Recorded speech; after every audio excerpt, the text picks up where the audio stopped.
Hello everyone, welcome to my our channel experience with math. কেমন আছে সকলে? আশা করছি সকলে খুব ভালো আছে। চলো আজকের ক্লাস শুরু করে। তো ফ্রেন্ড, আজকে আমরা ক্লাস 8-এর কোষে দেখি 19 অর্থাৎ যে সমীকরণ গঠন এবং সমাধান চ্যাপ্টারটি আছে, এই চ্যাপ্টারটা নিয়ে আলোচনা করব। চ্যাপ্টারটা বুঝবো এবং প্রত্যেকটা অঙ্ক ধরে ধরে করবো, ঠিক আছে? আর যেই জায়গাগুলো তোমরা বুঝতে পারবে না অবশ্যই কমেন্ট সেকশনে জানিও, ঠিক আছে? তো প্রথমে চ্যাপ্টারটার সম্বন্ধে একটু বলে নিই, তারপরে হচ্ছে আমরা অঙ্কে ফিরে আসবো, ঠিক আছে? তো চ্যাপ্টারটা সম্বন্ধে একটু জেনে নাও। তোমরা মানে ক্লাস 8-এ উঠেছে যখন, বীজগণিত সম্পর্কে তোমাদের ধারণা অনেকটাই হয়ে গেছে, ঠিক আছে? তো সেই সাপেক্ষে আমরা কোনটা ধ্রুবক সংখ্যা কোনটা চল সংখ্যা সেগুলো জেনে গেছি, তাই তো? যেমন এক্স, ওয়াই, জেড, এই সমস্ত সংখ্যাগুলো কি সংখ্যা বলা হয়? এদের একটা নাম আছে। এদেরকে কি বলা হয়? বীজগণিতে চল সংখ্যা বলা হয়। কি বলা হয় এগুলোকে? চল সংখ্যা বলা হয়, তাই তো? কি সংখ্যা বলা হয়? চল সংখ্যা বলা হয়। কেন চল সংখ্যা বলা হয়? এক মিনিট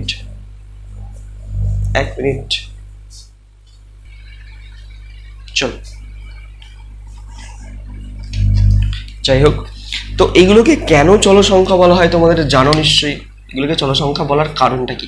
কারণ হচ্ছে এই যে সংখ্যাগুলো এক্স বা ওয়াই বলো বা জেড বলো বা এ বি সি ধরে যে এই সমস্ত যে অঙ্কগুলো করি আমরা এই সংখ্যাগুলোকে ধরে, তো এদের প্রত্যেকটা মানে এদের নিজস্ব কোনো মান নেই। বিভিন্ন অঙ্কে এদের বিভিন্ন মান বের হয়। তো সেই জন্যই কি এদের নির্দিষ্ট মান না থাকায় সেই জন্য এদেরকে কি বলা হয়? চল সংখ্যা বলা হয়। কি বিভিন্ন অঙ্কে বিভিন্ন রকম মান বের হয়, ঠিক আছে? মানে নির্দিষ্ট মান নেই। কিন্তু আমরা এই ধরনের সংখ্যাগুলো 0, 1, 2, 3, 4 এই সমস্ত যে সংখ্যাগুলো আছে এগুলোকে কি সংখ্যা বলি আমরা? ধ্রুবক সংখ্যা বলি। কি সংখ্যা বলি? ধ্রুবক সংখ্যা। কেন ধ্রুবক সংখ্যা বলি? কারণ এদের নির্দিষ্ট মান আছে, মানে নির্দিষ্ট মানটা নির্দিষ্ট মান আছে নয়, এদের মানটা নির্দিষ্ট, মানে 2 এর মান 2 হয়। 2 এর মান কখনো আমরা অন্য 3 বা 4 কিছু এসব ধরি না, তাই তো? 2 2 3 3 4 4 5 5, ঠিক আছে? তো এগুলো এই জন্য এগুলো ধ্রুবক, এগুলো চল সংখ্যা, ঠিক আছে? ধ্রুবক আর চল সংখ্যার মধ্যে পার্থক্য নিশ্চয়ই বুঝতে পেরেছো, ঠিক আছে? তাহলে চল সংখ্যার মান পরিবর্তনশীল, তাই তো? মানে পরিবর্তন হয়।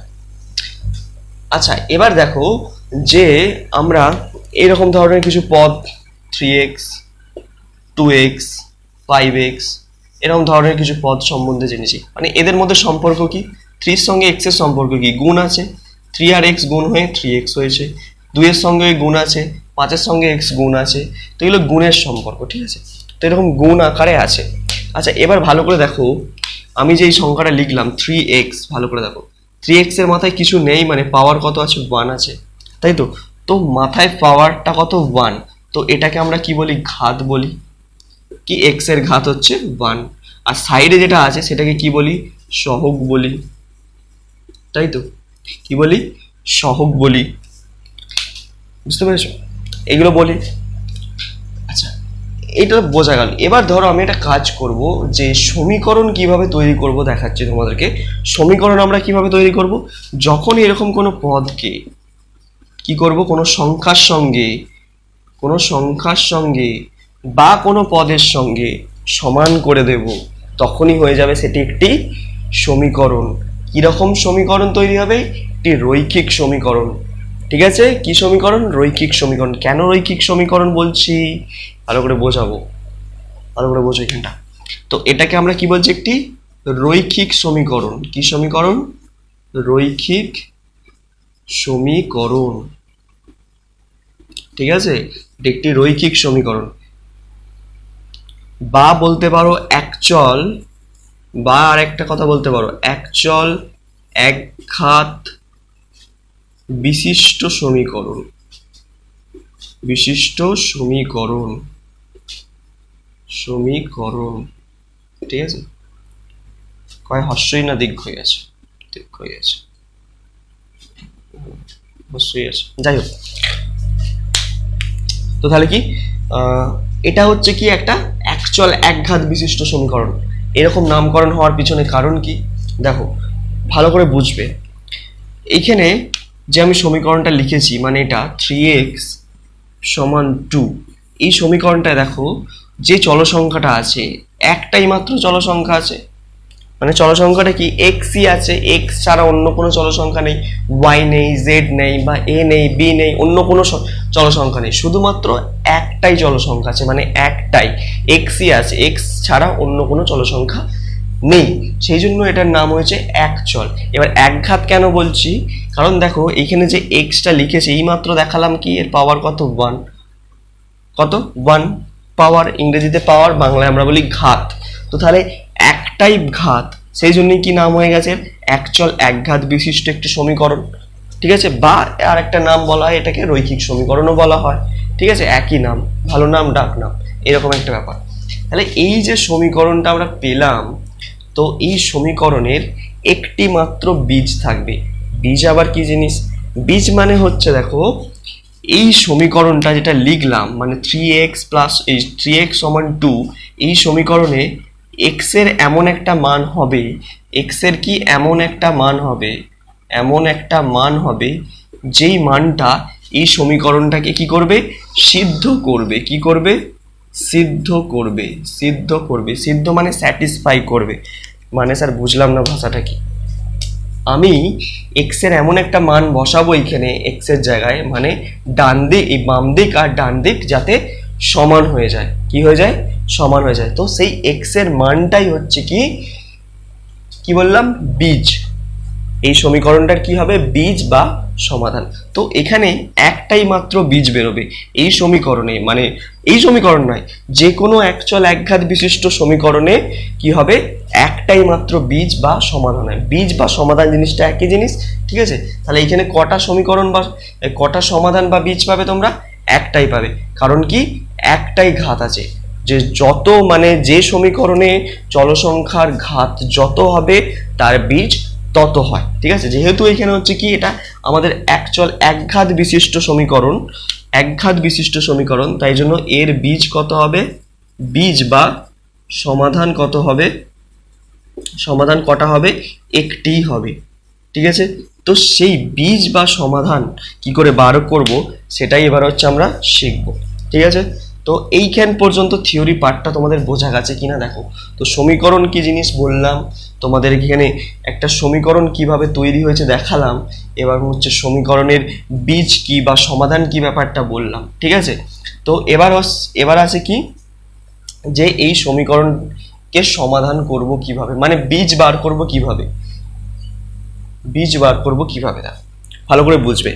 আমি লিখেছিলাম কত, 3x সমান হচ্ছে 2, ঠিক আছে। তো x বার করবে কি করে, দেখো 3 এর সঙ্গে x এর সম্পর্ক আমাকে বলো, 3 আর x এর সঙ্গে সম্পর্ক হচ্ছে স্যার গুণ আকারে আছে, আচ্ছা ভালো কথা। আচ্ছা এখানে বাম দিকে আরও কিন্তু সমান দিলে চলবে না, এদিকে হচ্ছে অর দিতে হবে, যেহেতু মাঝখানে সমান আছে এখানে অর অথবা বা কথাটা লিখবে, ঠিক আছে, কি বললাম, অর অথবা বা। তাহলে এবার দেখো x সমান আমরা কি লিখতে পারি, অর দেবে একটা, অর x সমান দিয়ে এই যে এখানে x এর সঙ্গে যা সম্পর্কে আছে, সংখ্যা যে সম্পর্কে থাকে, ঠিক আছে, সমানের ওদিকে মানে ডান দিকে গেলে তার উল্টোটা হয়ে যায়, তো এখানে হচ্ছে গুণ আকারে আছে, সেই জন্য এখানে এলে কি হয়ে যাবে, এটা ভাগ হয়ে যাবে, ভাগ মানে নিচে বসে গেছে, তাহলে x এর মান কত পেয়ে গেলাম আমরা, 2/3, তার মানে x এর একটাই সমাধান পেলাম বা বীজ পেলাম, কত, 2/3। তো এইটা এই 2/3 যদি আমি এখানে বসাই x এর জায়গায়, তাহলে দেখবে ডান দিক আর বাম দিক সমান হয়ে যাবে, অর্থাৎ এই সমীকরণটাকে সিদ্ধ করছে, দেখবে 3 ইন্টু x এর জায়গায় কত বসাবো, 2/3 সমান 2, দেখো এই 3 কাটছে, দেখো 2 সমান 2, মানে ডান দিক আর বাম দিক সমান হয়ে যাচ্ছে, অর্থাৎ এটাই হচ্ছে কি এই সমীকরণের সমাধান, ক্লিয়ার। মানে যেই সম্পর্কই থাকুক, যদি গুণ থাকে ভাগ হবে, ভাগ থাকলে গুণ হবে, যোগ থাকলে বিয়োগ হবে, বিয়োগ থাকলে যোগ হবে, এই হচ্ছে আমাদের নিয়ম, ঠিক আছে। তো আশা করছি থিওরি পার্টটা কি মোটামুটি তোমরা একটু বোধগম্য করতে পেরেছো, ঠিক আছে। চলো এবার হচ্ছে আমরা বইয়ের অঙ্কে চলে যাই। তো প্রথমে হচ্ছে কোষে দেখি 19 বার করে ফেলো তোমাদের বইয়ের পৃষ্ঠা নম্বর, KD 19, ক্লাস 8, ক্লাস 8 6 7 8, ঠিক আছে। কি বলছে প্রথমেই দেখো বইয়ের অঙ্ক, কিছু লেখা অঙ্ক আছে দেখতে পাচ্ছ নিশ্চয়ই তোমরা। বলছে সীমা একটি সংখ্যা লিখেছে যার দ্বিগুণের সঙ্গে 2 যোগ করলে যা হয় সংখ্যাটি 3 গুণের থেকে 5 ছোট। ভালো করে বুঝবে। বলছে সীমা একটি সংখ্যা লিখেছে, তো আমি জানি না সংখ্যাটা কত, সেই জন্য এখানে অজানা জিনিসকে আমরা কি করব, ধরে নেব। কি ধরবো? এক্স ধরে নেব। লিখব কি, ধরি সংখ্যাটি সমান হচ্ছে এক্স। তারপর কি লিখবে, এরকম প্রশ্নানুযায়ী বা শর্তানুযায়ী বলে কথাটা লিখবে। প্রশ্নানুযায়ী লেখার পর যেইভাবে বলেছে সেই হিসাবে আমরা হচ্ছে সমীকরণটাকে তৈরি করব, তারপর তার সমাধান করব। বলছে সীমা এমন একটি সংখ্যা লিখেছে যা দ্বিগুণের সঙ্গে 2 যোগ করলে যা হয়। আচ্ছা, সংখ্যাটা আমি ধরে নিচ্ছি এক্স, এর দ্বিগুণ কত হবে? কোনো সংখ্যার দ্বিগুণ করতে গেলে সেই সংখ্যাকে 2 দিয়ে গুণ করতে হবে। তাহলে 2 এর সঙ্গে এক্স গুণ, দ্বিগুণ হয়ে গেল 2x হয়ে গেল। এর সঙ্গে দ্বিগুণের সঙ্গে 2 যোগ করলে যা হয়, 2 এর সঙ্গে 2 যোগ করলে যা হয় সেটা কার সঙ্গে সমান হবে? বলছে তা সংখ্যাটির 3 গুণের থেকে 5 ছোট। সংখ্যাটির 3 গুণ, সংখ্যাটির 3 গুণ মানে সংখ্যাটি কত? এক্স, তার 3 গুণ মানে তার সাথে কি গুণ করব? 3 গুণ করব। ঠিক আছে, তার থেকে 3 গুণের থেকে কত ছোট বলেছে? 5 ছোট হয়, মানে 5 বিয়োগ করে দেবো। এই হয়ে গেল আমাদের সমীকরণ। তো এটাকে এবার কিভাবে সমাধান করব দেখো। 2 এর সঙ্গে x গুণ করলে 2x প্লাস 2 সমান 3x মাইনাস 5, এটা সমীকরণ। আমাদের কাজ কি? আমাদের কাজ হচ্ছে x যুক্ত যে পদগুলো তোমরা দেখতে পাবে সেগুলোকে সব বাঁ দিকে নিয়ে চলে আসবে। কোথায় নিয়ে চলে আসবে? বাঁ দিকে। মানে এইখানে 2x যেমন আছে 2x লিখে দিলাম আমি, অর দেবে 2x, 3x কে এদিকে নিয়ে এলাম মাইনাস 3x। কেন মাইনাস করলাম? এর আগে কিছু নেই মানে প্লাস আছে, সমানের এদিকে এলে উল্টো চিহ্ন হয়ে যায়। হয়েছে, সমান দিলাম। এখানে কত আছে? মাইনাস 5 যেমন আছে দেখে দেখে বসিয়ে দিলাম সমানের এদিকে। এই প্লাস 2 কে এদিকে নিয়ে আসছি, কত হয়ে যাবে? মাইনাস 2 হয়ে গেল। তাহলে অর এইটা কত হয়ে গেল? মাইনাস, মানে 3x থেকে 2x কি হয়ে যাবে? বিয়োগ হয়ে যাবে, আলাদা চিহ্ন দেখতেই পাচ্ছ। তাহলে কত হবে? x, 1x 1টা না লিখলেও চলবে, সমান কত? মাইনাস 7। এই মাইনাস এদিকের মাইনাস কেটে গেল, অর x সমান হচ্ছে 7। তাহলে সীমা যে সংখ্যাটা লিখেছিল সংখ্যাটি কত? 7। আশা করছি বোঝা যাচ্ছে, দেখে নাও একবার ভালো করে। তাহলে সীমা যে সংখ্যাটা লিখেছিল সংখ্যাটি কত? 7 লিখেছিল। আশা করছি বোঝা গেছে। তো পরের অঙ্কটা যেটা আছে তোমরা ফটাফট পড়ে ফেলো।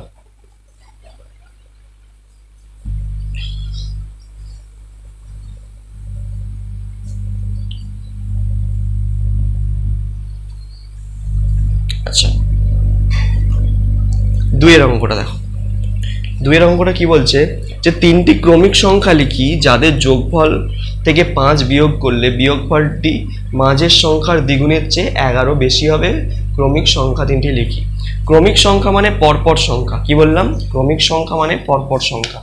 মানে একটি সংখ্যা যদি আমি 1 লিখি, পরের সংখ্যা 2, 3, মানে এই তিনটে হচ্ছে পরপর ক্রমিক সংখ্যা। কিন্তু আমি এটা বলতে পারবো না 1, 3, 5 এরা ক্রমিক সংখ্যা নয়, কারণ এরা পরপর নেই। 1-এর পর 2 বাদ গেছে, 3-এর পর দেখো 4 বাদ গেছে, তাহলে এটা ক্রমিক সংখ্যা নয়। তাহলে ক্রমিক সংখ্যা মানে কি? পরপর হতে হবে। আমি এইখান থেকে স্টার্ট করতে, 5 থেকে স্টার্ট করতে, 5, 6, 7, তিনটে সংখ্যা ক্রমিক সংখ্যা। মানে ক্রমিক সংখ্যা মানে কি বোঝা যায়? যে পরপর সংখ্যা হলে তবে সেই সংখ্যাগুলোকে আমরা কি বলবো?